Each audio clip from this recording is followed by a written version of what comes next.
While there are many moments of frustration for the Indiana Fever in their 184 loss to Portland Fire Saturday night, the one that got the most attention involved the sideline exchange between Caitlin Clark and Stephanie White, arguing on the bench during the break in the action, presumably over defense. Hey, listen, I respect coaches like that, bro. When you can challenge your best player and your best player responds, maybe you're right. Let me lock in. The back and forth is not a bad thing to me, fellas. You know, it happens from time to time. And if you can't police your best player, bro, then it's always going to be a problem. But the problem is, Joe, this is not isolated. It's every night. She doesn't play defense. I've been in Caitlin Clark's corner, but enough is enough now. I'm tired of her behavior. She's not holding up her end, and I love Stephanie White for this. It was a very similar situation where LeBron was trying to draw up something when Ty Lue first got the job, and Ty Lue said, I got this. Gotta let him know who in charge. Y'all say she got passion. Where is the passion on defense? If your coach can't coach you, you might as well just go ahead and get him up out of there. Hands up, head shaking. And then she turned and walked away from her own coach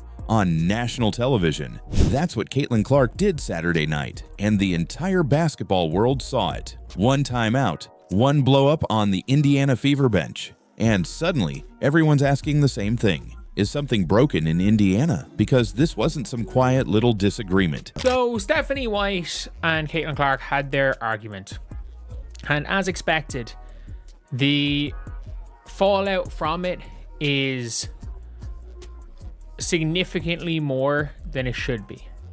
The fallout from this is gone crazy, even though I'm not saying this is nothing, but it's not. It's between something, nothing, or everything. It's somewhere in between something and nothing. And I cannot stress this enough.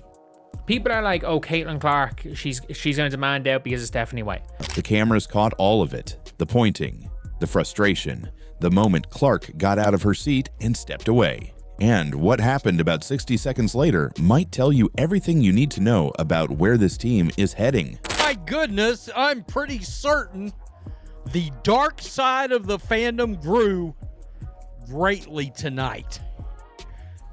There is absolutely no excuse for what happened tonight. This team got outworked, out-hustled, out-coached.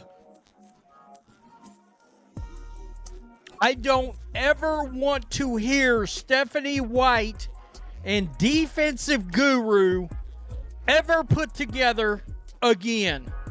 They got absolutely worked by an expansion team on over-the-air free network television for the entire country to see. Congratulations, Indiana Fever. You have hired a coach that has regulated Caitlin Clark into what? The third best player on the team? A character actor? You're trying to turn her into a character actor? It's working. Let's back up for a second. The Fever walked into Saturday night as 12-point favorites. 12 points against an expansion team playing its very first season.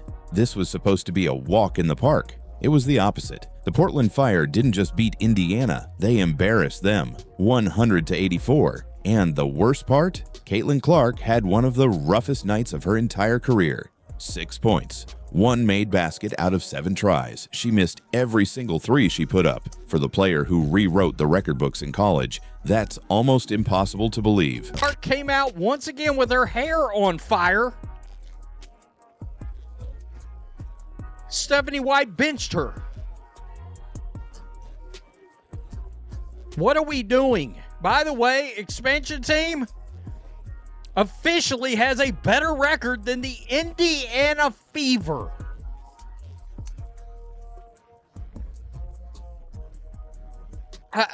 What is there to talk about? I don't have one positive thing to show you guys tonight. Oh, Leah Boston had 18 points. Kelsey Mitchell had 17. Great. Stephanie White left him in there so they could stat pad. Gotcha. Because there was no chance they were coming back in this game. No chance. It was far and away a wrap halfway through the third.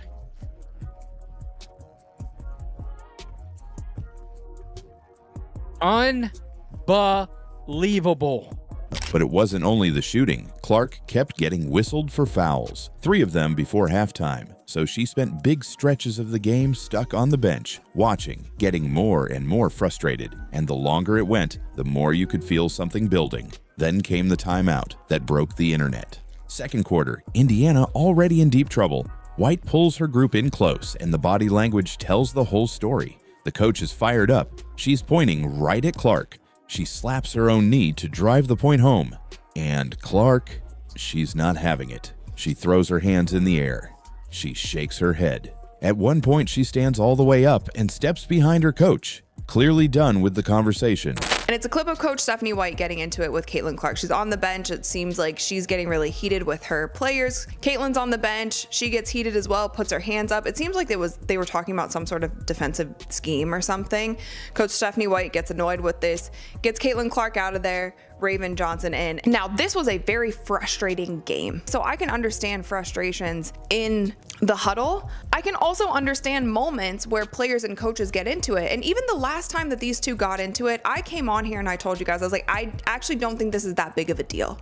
I don't think it's that big of a deal because you have a fiery player, you have a fiery coach, like this is bound to happen. But now that this has happened twice in a row within 10 days of one another, like, yeah, maybe there is a little bit of concern of what's going on with the Indiana Fever. Within hours, millions of people were watching that clip on a loop. And then White made her move. She pulled Clark out of the game and sent in a rookie. Think about that for a second. Your franchise player, the face of the entire league, benched right in the middle of the meltdown. That's when the fans completely lost it. People started calling for the coach to be fired on the spot. If the WNBA/Indiana Fever media is not riding Stephanie White's ass, they're all officially joked. Take your credibility, build yourself a nice little pile, and light it on fire. If any creator tries to tell you, oh, it's one bad game. Nah. This, folks, is a trend. Stephanie White, your defensive guru status is burning in a fiery hell right before our eyes. Bro, what the hell is up with the sub timing? Why the hell is AB and CC sitting so long early? God only knows. Like I said, Caitlin Clark came out like her hair was on fire. Stephanie White pulled her, I believe, 3 minutes. 3 mother effing minutes into the game. And it was a wrap. It was a wrap. The talk shows ran with it. The story was basically already written. Clark and White are at war. But that's not what either of them said next. 2 days later, Clark stepped up to the microphone and she shut the whole thing down. Her words, two competitive people who both badly want to win. She said moments like that happen all the time. Then she said the line that stopped everybody. I ride for Steph. Steph has my back more than anybody. What is your reaction to maybe some of that scrutiny, whatever you want to call it? I mean, first of all, two people being competitive, two people that really want to win. And, you know, I think a lot of those things happen all the time. And I know there's a camera on me and that's how it's going to be. But there's a lot of people out there in the media or on TV that they think they know a lot of things and they're just blatantly wrong about a lot of things. And I ride for Steph. I ride for these girls. Steph has my back more than anybody. So, you know, nobody in that locker room, in our locker room, or Steph or our coaching staff thought twice about it. That's not exactly the sound of a locker room falling apart. And White backed her right up. She called it coaching, plain and simple. She said she loves Caitlin and that the two of them are more alike than they are different. Both stubborn, both competitive. Then she dropped the line a lot of people are still arguing about. She said, if this exact thing happened in men's sports, nobody would even blink. I think what happened in that moment is I was challenging a player. You know, it's coaching. It's what it is. You know, I don't often think it becomes an issue if you're watching it in men's sports most of the time. And my relationship with Caitlin is great. Like, I love Caitlin. I ride with her. Like, we have a great relationship. And I think that the narrative of people trying to make it something that it's not is just, taking sensationalism to try to get some clicks and all the other stuff. She wants to be coached. I want her to help me be a better coach. We're both competitive. We're both stubborn.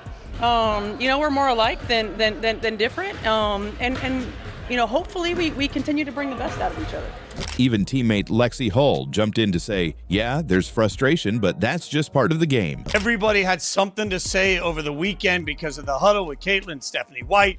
We've got Twitter just going out. Everybody's losing their mind. You were there. What happened?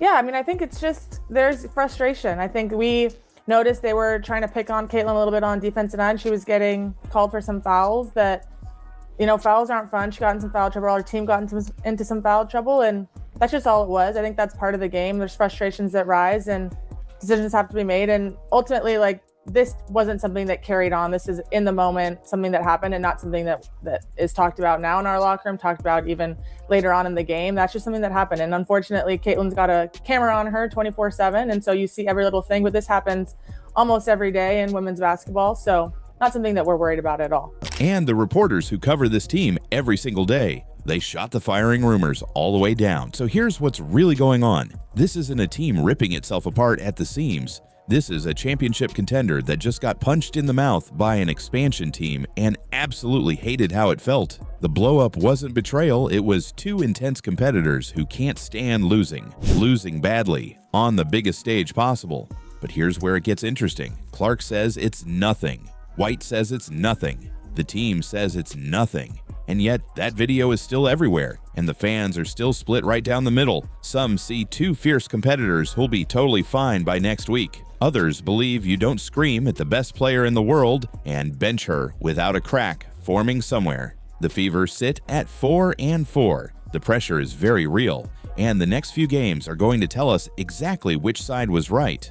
So what do you think? Was this just heat of the moment fire between two winners? Or is this the very first sign of something the Fever can't afford to ignore? Drop your take down below. I want to hear it.